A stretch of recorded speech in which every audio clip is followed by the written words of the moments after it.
வணக்கம். இணைந்திருப்பது இலங்கை முதற்தர செய்தி வழங்குகிற நியூஸ் ஃபர்ஸ்டின் இரவு 8 மணி பிரதான செய்தி அறிக்கையுடன் சர்வதேசத்தின் பல பாகங்களிலும் இருந்து சக்தி குளோபலோடாக இணைந்திருக்கும் உங்களை சந்திப்பதில் மிகுந்த மகிழ்ச்சி. விரிவான செய்திகளுக்கு முன்னதாக முதலில் தலைப்புச் செய்திகள். சீரற்ற வானிலையினால் ஏற்பட்ட அனர்த்தங்களில் சிக்கி உயிரிழந்தவர்களின் எண்ணிக்கை 208 உயர்வு. 92 பேர் தொடர்ந்தும் மாயம். திருகோணமலையில் 3 சிறுமிகள் துஷ்பிரயோகத்திற்கு உட்படுத்தப்பட்டமைக்கு எதிர்ப்பு தெரிவித்து தமிழ் பாடசாலைகளின் கல்வி செயற்பாடுகள் ஸ்தம்பிதம். தாஜுடீனின் கொலை தொடர்பான தகவல்களை மறைத்தமை குறித்து விளக்கமறியலில் வைக்கப்பட்டிருந்த அனுர சேனாநாயகவிற்கு பிணை. நந்திக்கடல் வட்டுவாகல் முகத்துவாரத்தில் லட்சக்கணக்கான மீன்கள் கரையொதுங்கியுள்ளன. இனி விரிவான செய்திகள். வெள்ளம் மற்றும் மண் சரிவால் பாதிக்கப்பட்ட 65,000க்கும் அதிகமான மக்கள் தொடர்ந்தும் தற்காலிக முகாம்களில் தங்க வைக்கப்பட்டுள்ளனர். சீரற்ற வானிலை காரணமாக 5 மாவட்டங்களைச் சேர்ந்த 208 பேர் உயிரிழந்துள்ளதாக இடர் முகாமைத்துவ நிலையம் தெரிவித்துள்ளது. சரிவு மற்றும் வெள்ளம் காரணமாக 92 பேர் காணாமற் போயுள்ளதுடன் 72 பேர் காயமடைந்துள்ளனர். 6,77,000க்கும் அதிகமானவர்கள் பாதிக்கப்பட்டுள்ளதாகவும் இடர் முகாமைத்துவ நிலையம் சுட்டிக்காட்டியுள்ளது. 7 மாவட்டங்களுக்கு விடுக்கப்பட்ட மண் சரிவு அபாய எச்சரிக்கை மேலும் நீடிக்கப்பட்டுள்ளது. இதற்கமைய ரத்தினபுரி, கேகாலை, காலி, களுத்துறை, மாத்தறை, ஹம்மாந்தோட்டை மற்றும் நுவரெலியா ஆகிய மாவட்டங்களுக்கே மண் சரிவு அபாய எச்சரிக்கை விடுக்கப்பட்டுள்ளது. நாட்டின் தென்மேற்கு பகுதிகளில் இன்று முதல் பலத்த மழை பெய்யக்கூடும் என வளிமண்டலவியல் திணைக்களம் எதிர்வு கூறியுள்ளது. மத்திய சப்ரகமுக மேல், வடமேல் மற்றும் தென் மாகாணங்களில் அடிக்கடி மழை அல்லது இடியுடன் கூடிய மழை பெய்யக்கூடும். கிழக்கு, ஊவா மற்றும் வடமத்திய மாகாணங்களிலும் அத்துடன் வவுனியா மாவட்டத்திலும் மாலை வேளையில் மழை அல்லது இடியுடன் கூடிய மழை பெய்யக்கூடும். மழை பெய்கின்ற வேளைகளில் மணித்தியாலத்துக்கு 50 கிலோமீட்டர் வேகத்திலான சற்று பலத்த காற்று வீசக்கூடும். மின்னல் ஏற்படும் சந்தர்ப்பங்களில் பொதுமக்கள் அவதானத்துடன் செயற்படுமாறு கேட்டுக் கொள்ளப்படுகின்றனர். கடல் பிராந்தியங்களை பொறுத்தவரையில் புத்தளம் தொடக்கம் கொழும்பு, காலி ஊடாக ஹம்மாந்தோட்டை வரையான கடல் பிராந்தியங்களில் அடிக்கடி மழை அல்லது இடியுடன் கூடிய மழை பெய்யக்கூடும். ஏனைய கடல் பிராந்தியங்களின் சில இடங்களிலும் மழை அல்லது இடியுடன் கூடிய மழை பெய்யக்கூடும். காற்று மணித்தியாலத்துக்கு 30 முதல் 40 கிலோமீட்டர் வேகத்தில் தென்மேற்கு திசையில் இருந்து வீசும். நாட்டை சூறையாடிய வெள்ளம் தற்போது வடிந்து வருகின்றது. மக்கள் சிறிது சிறிதாக தமது இயல்பு வாழ்க்கைக்கு திரும்பி வருகின்ற நிலையிலும் முற்றாக அழிவடைந்த வாழ்வாதாரத்தை எவ்வாறு முன்கொண்டு செல்வது என்ற கேள்விக்குறியோடு தமது இல்லங்களை சுத்திகரிக்கும் பணிகளில் மக்கள் ஈடுபட்டு வருகின்றனர். இரத்தினபுரி மாவட்டத்தின் ஹாயகம பிரதேச செயலக பிரிவிற்குட்பட்ட 500 குடும்பங்களைச் சேர்ந்த மடப்பத்திர தோட்ட மக்கள் கடந்த 9 நாட்களாக வெள்ளத்தில் சிக்குண்ட நிலையில் தற்போது இயல்பு வாழ்க்கைக்கு திரும்பி வருகின்றனர். வெள்ளம் காரணமாக இவர்களது கிராமத்தை சூழவுள்ள மார்க்கங்கள் அனைத்தும் மூடப்பட்ட நிலையில் கடந்த நாட்கள் முழுவதும் வீட்டை விட்டு வெளியேற முடியாமல் உணவு மற்றும் குடிநீரை பெற்றுக் கொள்வதில் பாரிய சிக்கலை எதிர்நோக்கியதாக இந்த மக்கள் குறிப்பிடுகின்றனர். நாங்களாம் என்ன நிலையில இருக்குன்னு பாருங்க, எல்லாம் தவிக்கிறாங்க, ஒண்ணுமே செய்யாத வந்து பார்த்துட்டு எங்களுக்கு ஏதோ ஒரு வீடு போ துணிமணியோ திங்க சோறோ ஒரு கஞ்ச சரி கரைச்சி குடிப்போமே. எங்களுக்கு நேரத்து கொடுத்தாங்க ஒரு கொத்த அரிசி, அதை நாங்கள் கஞ்சி தான் வச்சு குடிச்சோம். ஏன்னு கேட்டா அவ்வளவு கஷ்ட நிலையில இருக்கோம். நாங்க வீட்டுக்கு போனாலும் ஆறு, அங்கிட்டு போனாலும் ஆறு, ஒன்னும் செய்யாது. எங்களுக்கு விளக்கு பத்த வச்சு கொண்டு தான் நாங்க வீட்டுல வாழ்ந்தோம். சாப்பாடுக்கு எந்த வழியும் இல்லை. அண்ணன் நாள் சம்பளத்துல அன்னைய சாமான் வாங்கி சாப்பிட்டு கொண்டு தான் இருந்தோம். ஆனா அந்த அதுக்காக வேலை கூட எங்களால இன்னைக்கு இல்ல, வேலை கூட இல்ல. எந்த விதமான உதவியும் இல்ல எங்களுக்கு. பிள்ளைங்களுக்கு மாவு பால் பேக்கெட் கூட இல்லாம பெரிய கஷ்டத்துல பெலாக்கா மரத்தடியில இருக்கா. நாங்க எல்லாமே போய் பெலாக்கா பிடிங்க கொண்டாந்து சாப்பிட்டுக்கிட்டு இருக்கோம். எல்லாமே தாம் வாழ்வதற்கான அடிப்படை வாழ்வாதாரத்தை இழந்து சொல்லனா துயரங்களை எதிர்நோக்கி காத்திருக்கும் இந்த மக்களின் முகங்கள் அவர்களின் துயரங்களை பறைசாற்றி நிற்கின்றது. மின்சாரம் இன்றிய நிலையில் இருளில் மூழ்கியிருந்த மக்கள் தமது வாழ்வில் வெளிச்சம் வருமா என்ற ஏக்கத்துடன் காத்திருக்கின்றனர். இதேவழி தெனியாய, ஹல்தல மற்றும் பல்லைகுல பகுதி மக்களும் வெள்ள பாதிப்பை எதிர்நோக்கிய நிலையில் தமது இல்லங்களை சுத்திகரிக்கும் காட்சிகள் நியூஸ் ஃபர்ஸ்டின் கேமராக்களில் இவ்வாறு பதிவாகியது.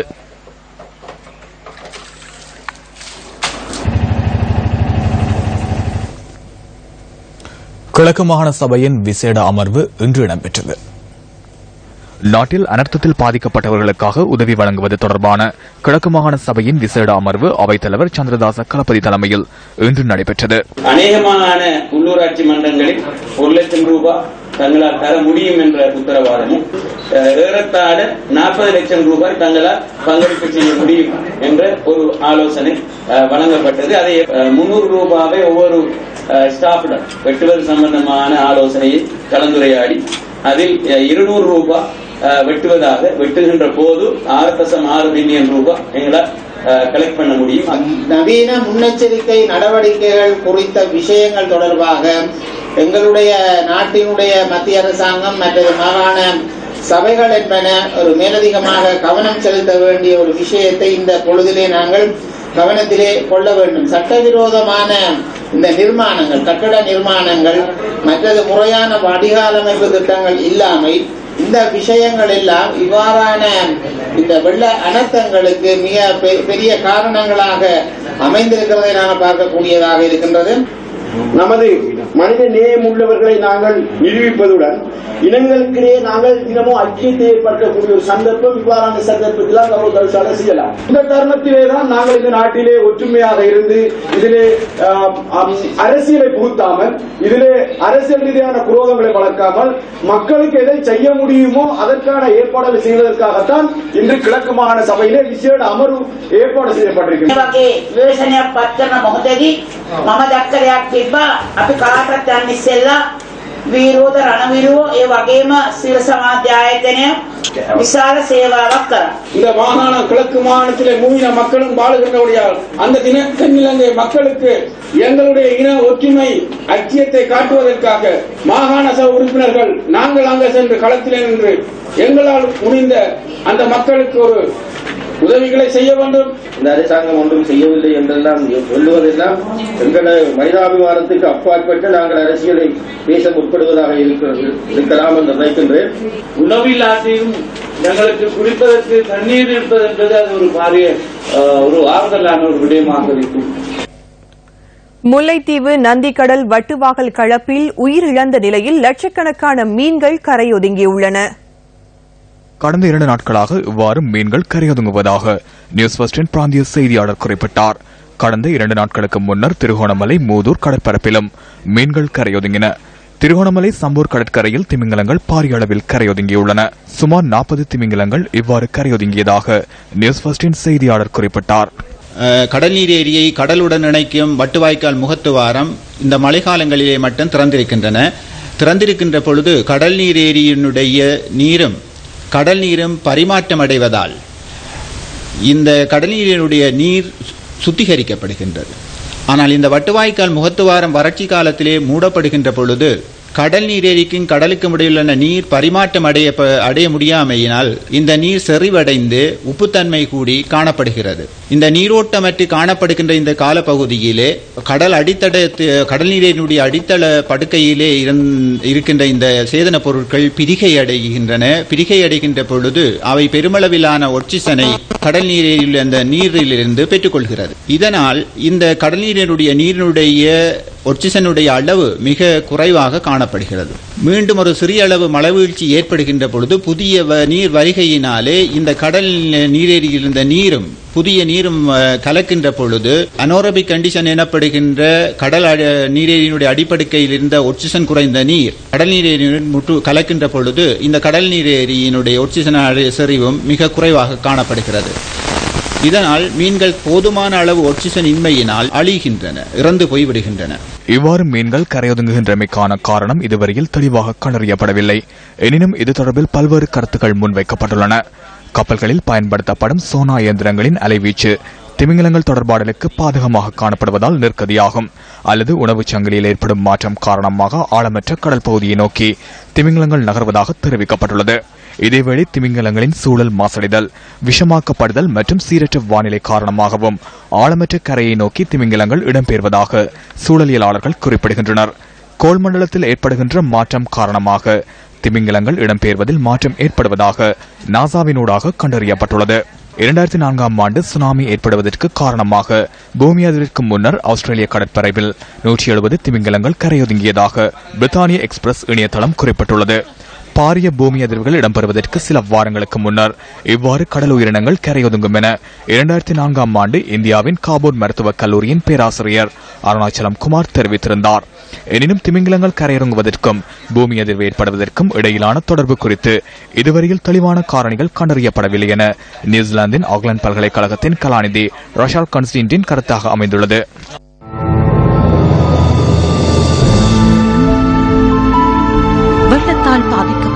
எமது உறவுகள் மீள அவர்களின் வீடுகளுக்கு திரும்புவதற்கு தேவையான வசதிகளை ஏற்படுத்திக் கொடுக்கும் செயற்பாடுகளுக்கு நீங்களும் எங்களுடன் கைகோருங்கள். வீடுகள், குடிநீர் கிணறுகள், மின்சார கட்டமைப்புகளை சீர் செய்வதனூடாக எங்களின் மக்களுக்கு உதவுவதற்கு விருப்பமானவர்கள் அழையுங்கள். 014896-896.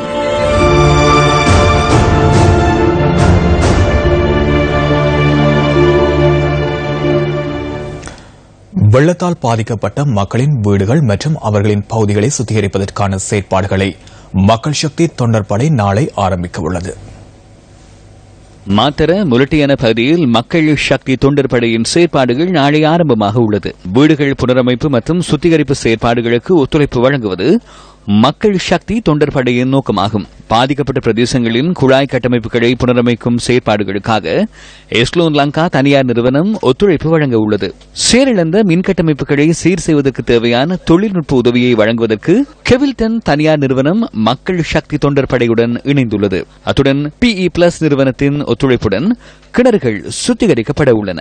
இதேவேளை உலகின் பாரிய வாடகை வாகன நிறுவனமான ஊபர் மக்கள் சக்தி தொண்டர்படை அணியுடன் இணைந்துள்ளது. பாதிக்கப்பட்ட பிரதேசங்களில் உள்ள மக்களுக்கு உதவும் நோக்கில் நாளை மற்றும் நாளை மறுதினம் கொழும்பு 2 பிரேபுக் பிளேஸில் உள்ள தலைமை அலுவலகத்தில் இருந்து புறப்பட்டு செல்வதற்கு மக்கள் சக்தி தொண்டர்படை தயாராக உள்ளது. எம்முடன் இணைவதற்கு விரும்புகின்றவர்கள் ஊபர் வாடகை வாகனம் ஒன்றினூடாக சலுகை கட்டணத்தில் எமது தலைமையகத்திற்கு பயணிக்கலாம். வாடகைக்கு வாகனத்தை பதிவு செய்யும் போது GAMAD என்ற பெயரை பயன்படுத்த வேண்டும். இதேவேளை சீரற்ற வானிலையினால் பாதிக்கப்பட்ட மக்களின் சுகாதார தேவைகளை பூர்த்தி செய்யும் நோக்கில் ஆரோக்கிய யாத்திரை நடவடிக்கை கடந்த சில நாட்களில் நாட்டின் பல்வேறு பகுதிகளில் முன்னெடுக்கப்பட்டிருந்தது.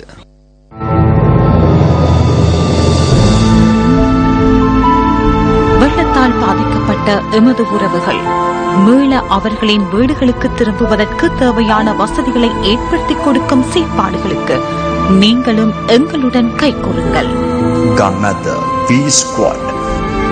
வீடுகள், குடிநீர் கிணறுகள், மின்சார கட்டமைப்புகளை சீர் செய்வதனூடாக எங்களின் மக்களுக்கு உதவுவதற்கு விருப்பமானவர்கள் அழையுங்கள்.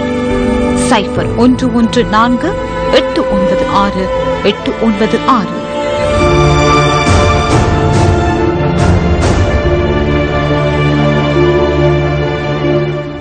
அனர்த்தத்தால் பாதிக்கப்பட்ட தென் மாகாண மக்களுக்கு வடமாகாணத்தைச் சேர்ந்த மக்கள் உதவிக்கரம் நீட்டினர். வடமாகாணத்தில் சேகரிக்கப்பட்ட நிவாரணப் பொருட்களை தெற்கிற்கு அனுப்பி வைப்பதற்கான நடவடிக்கை இன்று காலை ஆரம்பிக்கப்பட்டது. வடமாகாண ஆளுநர் அலுவலகத்தில் இடம்பெற்ற விசேட நிகழ்வை அடுத்து நிவாரணப் பொருட்கள் இன்று முற்பகல் தெற்கிற்கு அனுப்பி வைக்கப்பட்டுள்ளது. முப்படையினரின் உதவியுடன் பாதிக்கப்பட்ட மக்களுக்கான உலருணவுப் பொருட்கள் 5 லாரிகளில் அனுப்பி வைக்கப்பட்டுள்ளன. இந்த நிவாரணப் பொருட்களை தெற்கிற்கு அனுப்பி வைப்பதனூடாக வடக்கிற்கும் தெற்கிற்குமான புரிந்துணர்வு மேலும் கட்டியெழுப்பப்படும் என வடமாகாண ஆளுநர் ரெஜினோல்ட் குரே தெரிவித்துள்ளார். வெள்ளத்தால் பாதிக்கப்பட்ட தென்பகுதியிலே மக்களுக்கு வடமாகாணத்திலே தமிழ் மக்களுடைய ஆதரவும் சிநேகம் அன்பும் கருணை எடுத்து நாங்கள் இந்த சாமானம் கொண்டு போறது.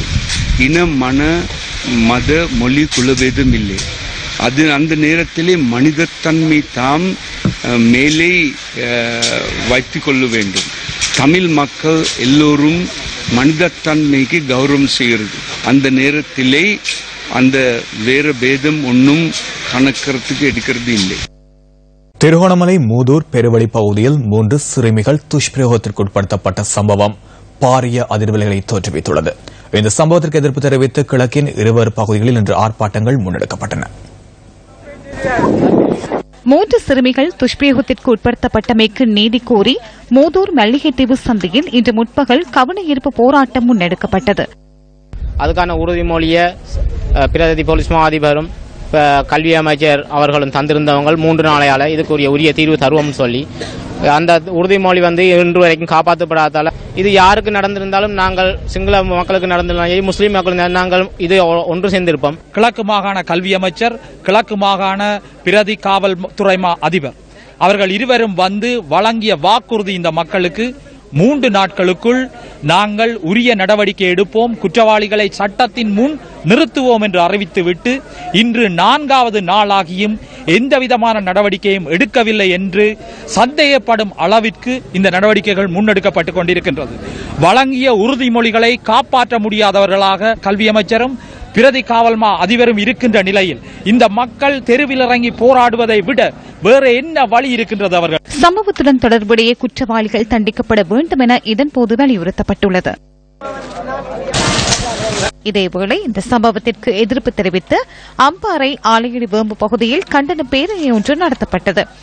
ஆலையடி வேம்பு ஸ்ரீ ராமகிருஷ்ண தேசிய பாடசாலை மாணவர்கள் ஒன்றிணைந்து பாடசாலை வளாகத்தில் இந்த கண்டன பேரணியை முன்னெடுத்திருந்தனர். பாடசாலை அதிபர், ஆசிரியர்கள் மற்றும் மாணவர்களும் இந்த பேரணியில் கலந்து கொண்டிருந்தனர். இத்தகைய சம்பவத்தை எந்த வகையிலையும் அனுமதிக்காது முழுமையாக கண்டிப்பதுடன் இந்த சம்பவம் நாட்டில் எந்த இடம்பெறக்கூடாது என்பதை எங்களுடைய கல்வி ரீதியாக வெளிக்காட்டுவதற்காக சம்பவமானது மிகவும் துக்ககரமானதொன்று. இலங்கையில் எந்த பகுதியிலும் எந்த இனத்துக்கும் யாருக்கும் வர கூடாது. குறிப்பாக பெண்கள் பாதுகாக்கப்பட வேண்டும். அந்த நிலையிலே அவருடைய பாதுகாப்பை உறுதிப்படுத்த திருகோணமலை மூதூர் பெருவெளி பகுதியில் 3 சிறுமிகள் துஷ்பிரயோகத்திற்கு உட்படுத்தப்பட்டமைக்கு நீதி கோரி மாவட்டத்தின் சில பகுதிகளில் இன்று எதிர்ப்பு நடவடிக்கைகள் முன்னெடுக்கப்பட்டன. திருகோணமலை மாவட்டத்தில் தமிழ் மாணவர்கள் செறிந்து வாழும் பகுதிகளில் கல்வி செயற்பாடுகள் முடக்கப்பட்டிருந்தன. 3 சிறுமிகள் துஷ்பிரயோகத்திற்கு உட்படுத்தப்பட்டமைக்கு நீதி கோரி திருகோணமலை மாவட்டத்தில் உள்ள தமிழ் மொழி பாடசாலைகளில் கல்வி செயற்பாடுகள் ஸ்தம்பிதமடைந்ததாக பிராந்திய செய்தியாளர்கள் குறிப்பிட்டனர். பிரதேசத்தில் 3 சிறுமியாக பாலியல் வல்லுறவுக்கு உட்படுத்துவதற்கான சந்தேக நபர்களுக்கான சரியான தண்டனை வழங்க வேண்டும் என்ற கோரிக்கையை முன்வைத்து நடத்தப்பட்டுக் கொண்டிருக்கின்றது. இது கிழக்கு மாகாணம் தலைவியாக நடத்தப்படுகின்ற போது உமது பாடசாலை மாணவர்கள் அடியோடு வெறும் வருகை தரவில்லை. திருகோணமலை மாவட்டத்தில் உள்ள அனைத்து தமிழ் பாடசாலைகளுக்கும் மாணவர்கள் இன்று சமூகம் அளிக்கவில்லை என கிழக்கு மாகாண கல்வி பணிப்பாளர் MTA நிஷாம் தெரிவித்துள்ளார்.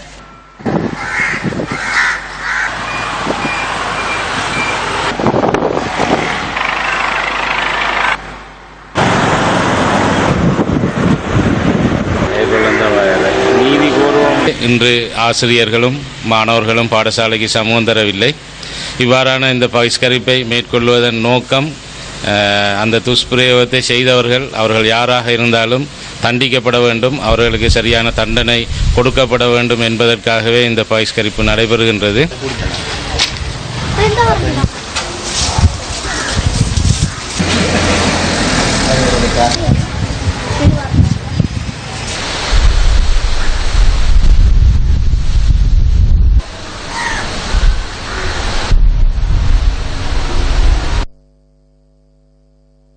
மூதூர் மல்லிகைத்தீவு பகுதியில் பாடசாலையில் இடம்பெறும் மேலதிக நேர வகுப்பிற்காக சென்றிருந்த 3 மாணவிகளை அங்கு கட்டட நிர்மாண பணிகளில் ஈடுபட்டிருந்த சிலர் துஷ்பிரயோகத்திற்கு உட்படுத்த முற்பட்டுள்ளனர். இதன்போது மாணவிகளின் அலறலை கேட்டு பிரதேச மக்கள் அங்கு விரைந்தபோது சந்தேக நபர்கள் 2 தப்பி சென்றுள்ளதுடன் நிர்மாண பணிகளில் ஈடுபட்டிருந்த 2 பிரதேச மக்கள் பிடித்து மரத்தில் கட்டி வைத்துள்ளதாக எமது செய்தியாளர் குறிப்பிட்டுள்ளார்.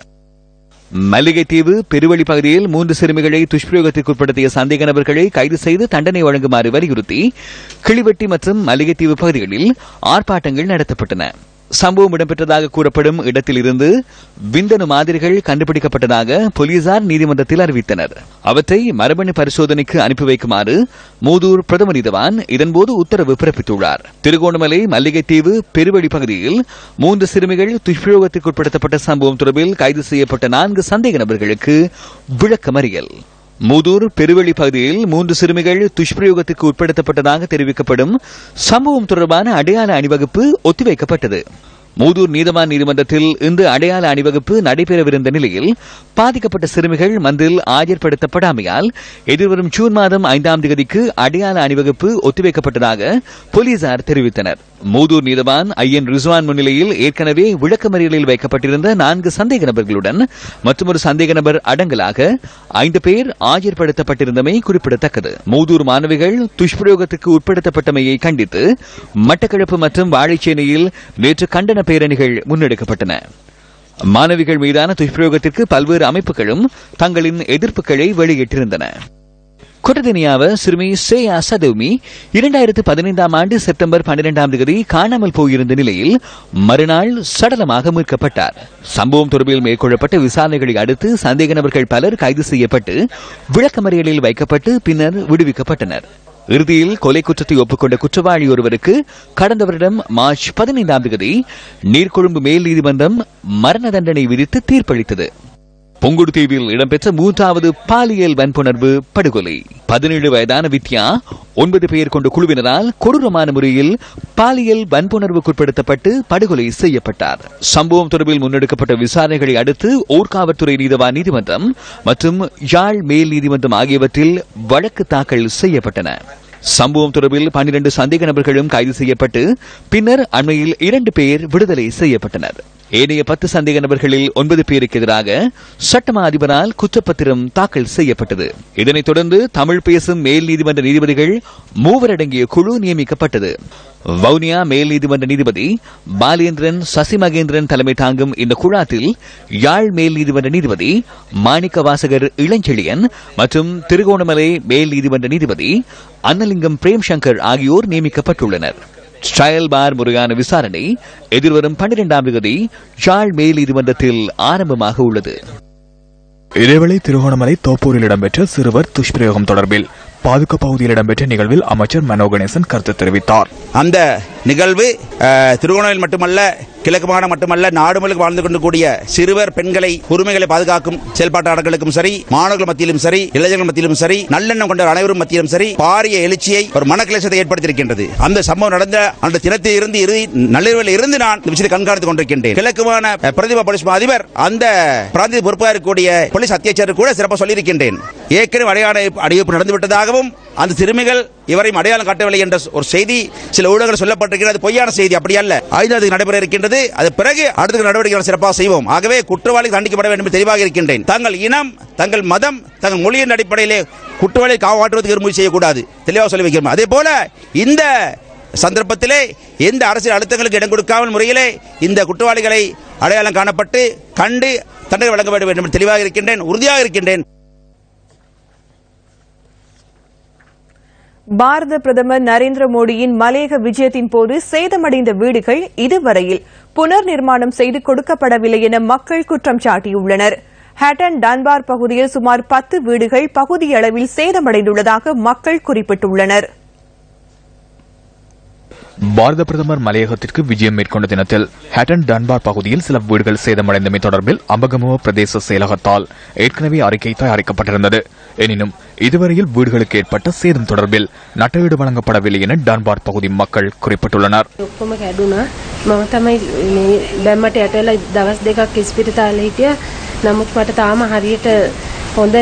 எல்லாம் வந்தாங்க, செஞ்சு தரேன்னு சொன்னாங்க. இது வரைக்கும் ஒண்ணுமே இல்லை. வீடுகள்லாம் ஒழுகுது. நிறைய பேர் வந்தாங்க, செஞ்சு தரேன் அப்படி இப்படின்னாங்க. ஒண்ணுமே இல்லை. இதுக்கு கிராம சேவர் வந்தாரு, அவர் ஃபார்ம் எல்லாம் எழுதிட்டு போனாரு. இது வரைக்கும் ஒரு பதில் இல்ல. ஏஜி ஆபீஸ்க்கு போனாங்க, இந்த எல்லாம் கொடுத்தாச்சு, தரேனா ஒன்றுமே இல்லை இது வரைக்கும். இந்திய பிரதமர் நரேந்திர மோடி ஹேட்டனுக்கு விஜயம் செய்த போது டன்பார் மைதானத்தில் MI-17 ரக விசேட ஹெலிகாப்டர்கள் தரையிறக்கப்பட்டன. இதன்போது ஏற்பட்ட உயரழுத்த காற்று மற்றும் அதிர்வு காரணமாக டன்பார் பகுதியில் உள்ள 10 வீடுகளுக்கு சேதம் ஏற்பட்டுள்ளதாக ஹேட்டன் போலீஸ் நிலையத்தில் முறைப்பாடும் செய்யப்பட்டுள்ளது. 3 வீடுகளின் மதில் சுவர் இடிந்து விழுந்துள்ளதாகவும் 7 வீடுகளின் கூரை தகடுகள் சேதமடைந்துள்ளதாகவும் போலீசார் ஏற்கனவே குறிப்பிட்டிருந்தனர். எனினும் இந்த சேதங்கள் தொடர்பில் எவரும் நடவடிக்கை எடுக்கவில்லை என்பதே ஹேட்டன் டான்பார் பகுதி மக்களின் ஆதங்கமாக அமைந்துள்ளது. இந்த விடயம் தொடர்பில் அம்பகமுவ பிரதேச செயலாளர் RTB சுமனசேகரவிடம் நியூஸ் ஃபர்ஸ்ட் வினவியது. பிரதேச செயலகத்தால் தயாரிக்கப்பட்ட மதிப்பீட்டு அறிக்கை இடர்முகாமைத்துவ அமைச்சுக்கு அனுப்பி வைக்கப்பட்டுள்ளதாக அவர் தெரிவித்தார். அமைச்சிடமிருந்து அனுமதி கிடைக்கும் பட்சத்தில் பாதிக்கப்பட்டவர்களுக்கான நட்டஈட்டை வழங்க தயாராக உள்ளதாக அம்பகமுவ பிரதேச செயலாளர் RTB சுமனசேகர தெரிவித்துள்ளார். இனவாதம் மற்றும் மதவாதம் என்பனவற்றை தூண்டும் வகையில் இடம்பெறும் அனைத்து சம்பவங்களையும் உடனடியாக நிறுத்துவதற்கு நடவடிக்கை எடுக்குமாறு அரசாங்கத்திடமும் போலீஸ் மா அதிபரிடமும் சட்டமா அதிபரிடமும் இலங்கை சட்டத்தரணிகள் சங்கம் கோரிக்கை விடுத்துள்ளது. வன்முறைகள் மற்றும் இனவாதத்தை அடிப்படையாக கொண்டு செயற்படுகின்றவர்களுக்கு எதிராக நடவடிக்கை மேற்கொள்ளுமாறும் அவர்கள் அரசாங்கத்திடம் கோரிக்கை விடுத்துள்ளனர். வன்முறைகள் மற்றும் இனவாதத்தை தூண்டும் வகையில் மத நல்லிணக்கத்தை இல்லாதொழிக்கும் நடவடிக்கைகள் மற்றும் செயற்பாடுகளை வன்மையாக கண்டிப்பதாக இலங்கை சட்டத்தரணிகள் சங்கம் விடுத்துள்ள அறிக்கையில் குறிப்பிடப்பட்டுள்ளது. இந்த சம்பவங்கள் தொடர்பில் பக்கசார்பாக செயற்பட வேண்டாம் எனவும் இலங்கை சட்டத்தரணிகள் சங்கம் கோரிக்கை விடுத்துள்ளது. இவ்வாறான சம்பவங்கள் ஜனநாயகம் மற்றும் சட்டத்தை நடைமுறைப்படுத்தும் சமூகத்தில் காணப்படாது எனவும் அந்த அறிக்கை சுட்டிக்காட்டப்பட்டுள்ளது. பல வருடங்களாக இனங்கள், கலாச்சாரம் மற்றும் மதங்களுக்கிடையில் கட்டியெழுப்பிய நல்லிணக்கம் இவ்வாறான செயற்பாடுகளால் கட்டியெழுப்ப முடியாதவாறு அதள பாதாளத்தில் வீழ்ந்துள்ளதாகவும் அந்த அறிக்கையில் குறிப்பிடப்பட்டுள்ளது. சர்வதேச சிவில் மற்றும் அரசியல் கொள்கையின் 15வது அத்தியாயத்தின் பிரகாரம் இவ்வாறான செயற்பாடுகளில் ஈடுபடும் எந்தவொரு நபருக்கு எதிராகவும் சட்ட நடவடிக்கை எடுக்க முடியும் எனவும் சங்க தலைவர் URD சில்வாவின் கையொப்பத்துடன் வெளியிட்டுள்ள அறிக்கையில் குறிப்பிடப்பட்டுள்ளது. இனவாத செயற்பாடுகளை நிறுத்துவதற்கு அனைத்து பாதுகாப்பு நடவடிக்கைகளையும் மேற்கொள்ளுமாறு கோரிக்கை விடுத்துள்ள இலங்கை சட்டத்தரணிகள் சங்கம் நாட்டின் சட்டத்தினூடாக தேவையான நடவடிக்கைகளை துரிதமாக எடுக்குமாறும் சுட்டிக்காட்டியுள்ளது. ரக்பி வீரர் வசீம் தாஜுடீனின் கொலை தொடர்பான தகவல்களை மறைத்த குற்றச்சாட்டில் 1 ஆண்டு காலம் விளக்கமறியலில் வைக்கப்பட்டிருந்த முன்னாள் சிரேஷ்ட பிரதி போலீஸ் மா அதிபர் அனுர சேனாநாயக்கவுக்கு பிணை வழங்கப்பட்டுள்ளது.